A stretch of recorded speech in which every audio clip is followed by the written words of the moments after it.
Alright, so magandang araw muli sa inyong lahat mga kamaestro. Ayan, so nagbabalik na naman tayo ngayon para dito sa ating panibagong video. Pero bago natin talakayin itong ating video natin ngayon mga kamaestro, kung bago ka pa lang dito sa aking YouTube channel, huwag mong kakalimutan na mag-like, mag-comment, mag-share at syempre, i-subscribe mo na rin itong ating YouTube channel, El Maestro Sir Anton Official.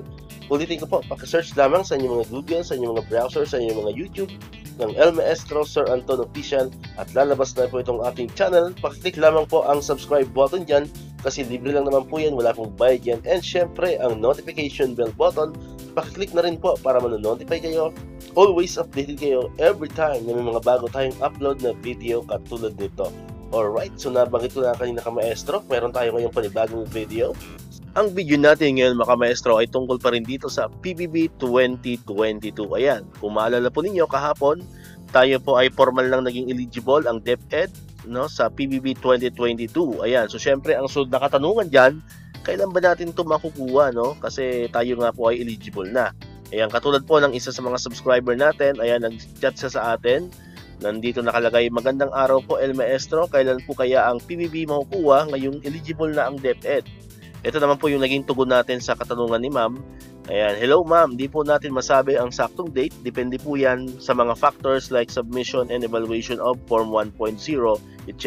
Ayan, kasi nga, habang hindi pa po nabavalidate or naka-counter-check ng PBB Secretariat ang Form 1.0, ay hindi pa talaga natin masasabi kung kailan ba natin ito matatanggap. No? Kasi nga, pag mayroong mga discrepancy dyan, pag mayroong mga kailangan ayusin or baguhin, so syempre, ibabalik yan ulit sa ating kanya-kanya mga SDO para po yun ay makorek. Okay? So hopefully, yung ating pong Form 1.0 ay wala na pong problema, lahat ng data ay tama na para mas mabilis po ang magiging proseso. Ayan, para lang po magkaroon kayo ng idea tungkol sa Form 1.0, papakita ko po ng saglit lang no, or ng mabilisan lang yung nilalaman po ng Form 1.0. Ayan, so ito po yung sample or template. Hindi ko po alam kung ito pa yung ginagamit pero nakita naman natin yan nakalagay is Fiscal Year 2022 Performance-Based Bonus Form 1.0. So tingin ko po ito pa rin po yung ginagamit ngayon na template. So yan po yung inaayos. Hindi naman po tayo ang mag-aayos niyan. Syempre mayroon po mga personnel na naka-assign para ayusin po yung ating Form 1.0. Pero yan po para lang po mayroon tayong idea kung ano ba yung nilalaman ng ating Form 1.0.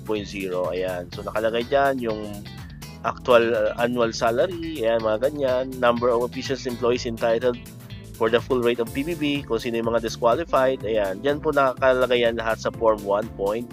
Ayan, so kapag yun ay okay na, so mas magiging mabilis na po, malapit na yung pag-release po ng ating PBB kasi yun po ay makakaroon na po yan ng Special Allotment Release Order, yung tinatawag nating ZARO, no?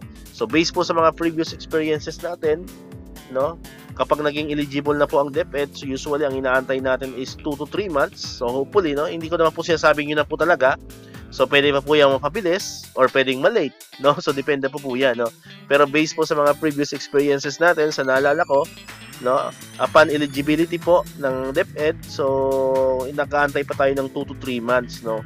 So kung ngayon po ay April, May, June, July, so pinaka maaga siguro is June or July. Pero sabi ko, yung aking pong sinasabi dito, hindi po yan official at hindi pa po yan yung dapat nating ano. Yan po ay estimate lang natin based po sa mga nakaraang releasing po ng PBB. No? So but sa mga previous naman na video ko, last year, hindi naman po ako sumasablay. No? Sa tagang dati, katulad last time, gumawa ako ng video last year, sabi ko, baka pagdating ng July or June natin matatanggap ang PBB. So nangyari nga, no? So kung mapapansin nyo, last time, unang nag-release yata ng PBB is June, no? Then July. Ayan, so sunod-sunod na po yun. Kasi kung maalala rin natin, hindi naman po sabay-sabay lahat ng region yung pag-release ng PBB. No? Hindi porket na-release na yung, halimbawa, sa amin, sa Calabarzon, hindi ibig sabihin meron na kami, meron na rin ang NCR, meron na rin ang Ilocos. So, depende po yan. No? Hindi po tayo sabay-sabay na-releasean ng ating PBB kasi nga nakadepende po yan sa ating Form 1.0. Kaya para maging updated ka sa mga development regarding sa ating PBB, no, subscribe ka na sa ating channel, no, kasi kapag naka-subscribe ka, ikaw yung unang makakapanood, no, ikaw yung unang makakaalam ng mga bagong development regarding po dito sa ating performance-based bonus. So muli, maraming salamat sa inyong panonood at pakikinig. Once again, El Maestro. See you on my next vlog. Bye-bye!